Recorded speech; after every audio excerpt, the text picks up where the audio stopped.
اس قوم کی اصل اور حقیقت اور اس کی کچھ جو نشانیاں ہیں وہ میں آپ کو مختصر طور پر عرض کرتا ہوں۔ غزوہ حنین کے موقع پر سرکار دو عالم صلی اللہ علیہ وآلہ وسلم نے جب مال غنیمت کو تقسیم فرمایا تو ایک شخص جو بد مذہب ہے، حضور کا گستاخ ہے، تو چونکہ ان کی عادت ہے حضور علیہ السلام کی ذات مبارکہ کے اندر سے نقص نکالنے کی، تو اس نے کہا کہ اے محمد صلی اللہ علیہ وسلم آپ انصاف کریں۔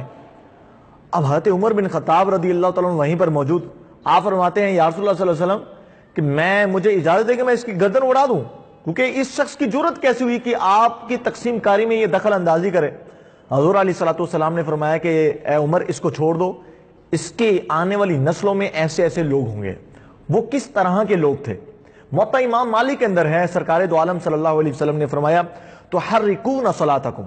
یہ اتنے پکے نمازی ہوں گے، اتنے پکے نمازی ہوں گے، تو حرکون صلاتکم مع صلاتہم، کہ تم اپنی نمازوں کو ان کے سامنے حقیر جانو گے، اور حالت یہ ہے وصیامکم مع صیامہم واعمالکم مع اعمالہم، تم ان کے سامنے اپنے روزوں کو بڑا چھوٹا محسوس کرو گے۔ نفلی روزے، رمضان کے بڑی اہتمام کے ساتھ روزے رکھنے والے، ان کے اعمال بڑے بظاہر اچھے ہوں گے، داڑیاں رکھی ہوں گی اور کپڑے بھی بڑے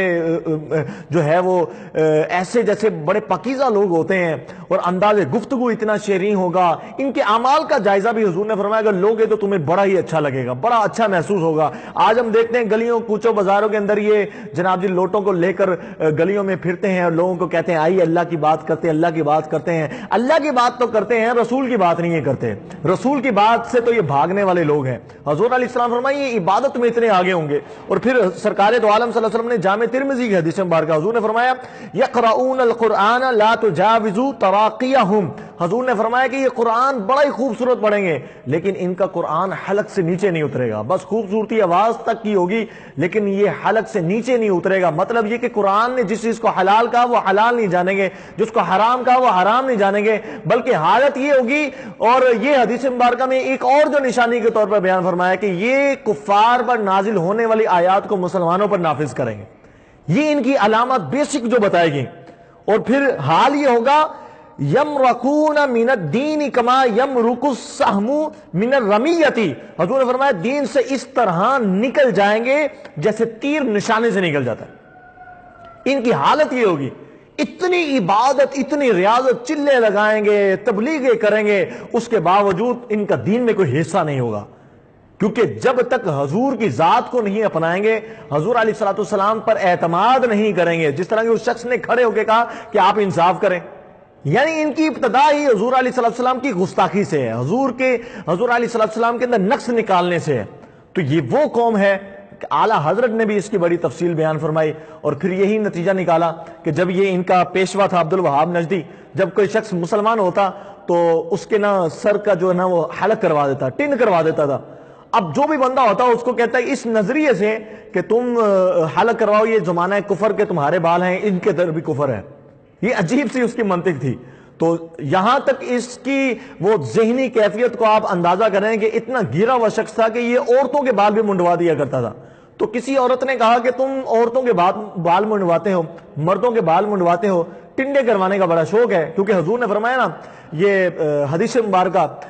حضور علیہ السلام کی، حضور نے فرمایا کہ سیماہم التحلیق، ان کی نشانی یہ ہے کہ وہ ٹنڈے کروانے والے ہوں گے۔ تو عبد الوہاب نجدی کو اتنا شوق تھا کہ یہ مردوں کی تو کیا عورتوں کی بھی ٹنڈے کروا دیتا تھا۔ اب یہ کنڈیشن، اب ایک عورت نے اس کو لاجواب کیا، اس نے کہا کہ اچھا اگر تم عورتوں کے اور مردوں کے بال اترواتے ہو تو پھر یہ کیوں نہیں کرتے کہ تم داڑیاں بھی اتروا دو، کیونکہ وہ بھی تو زمانہ جاہلیت کی ہوتی ہیں۔ تو اس صورت، اس جواب پر آگے یہ لاجواب ہو گیا، اور اس نے پھر جو ہے نا وہ ٹنڈوں میں کمی بیشی کی، لیکن ان کے پیروکار جو ہیں آج تک وہی ٹنڈے کرواتے ہیں۔ تو حضور علیہ السلام کا فرمان سیماہم التحلیق، ان کی نشانی ہے کہ وہ ٹنڈے کروانے والے ہوں گے، گنج کروانے والے ہوں گے، حلق کروانے والے ہوں گے۔ تو یہ ان کی نشانیاں ہیں، ان سے بچنا چاہیے، ان کی گیدرنگ سے بچنا چاہیے۔ حضور نے فرمایا کہ جب بیمار ہو ان کے پاس نہ جاؤ، ان کی شادی میں نہ جاؤ، ان کے ساتھ بیٹھ کر کھانا نہ کھاؤ۔ یہ بالکل واضح حضور نے فرمایا کہ جو دین کے اندر بد مذہب ہے اس کے ساتھ کوئی تعلق، کوئی رشتہ قائم نہیں کرنا، کیونکہ ہم رسول اللہ کے جنت رسول اللہ کی، ہم حضور علیہ السلام کی ہوں گے تو ہی جنت تک پہنچیں گے، ان کے ساتھ اگر جانا ہوگا تو پھر یہ وہ گروہ ہے کہ جو شیطان کا پیروکار ہے، اور شیطان جو ہے جس طرح خود جہنم میں جائے گا، اللہ تعالیٰ کا قرآن کے اندر وعدہ ہے کہ شیطان تجھے اور تیرے ساتھ جتنے بھی میت میں تیرے لوگ ہوں گے ان سب کو جہنم کے اندر پھینک دوں گا اور جہنم کو میں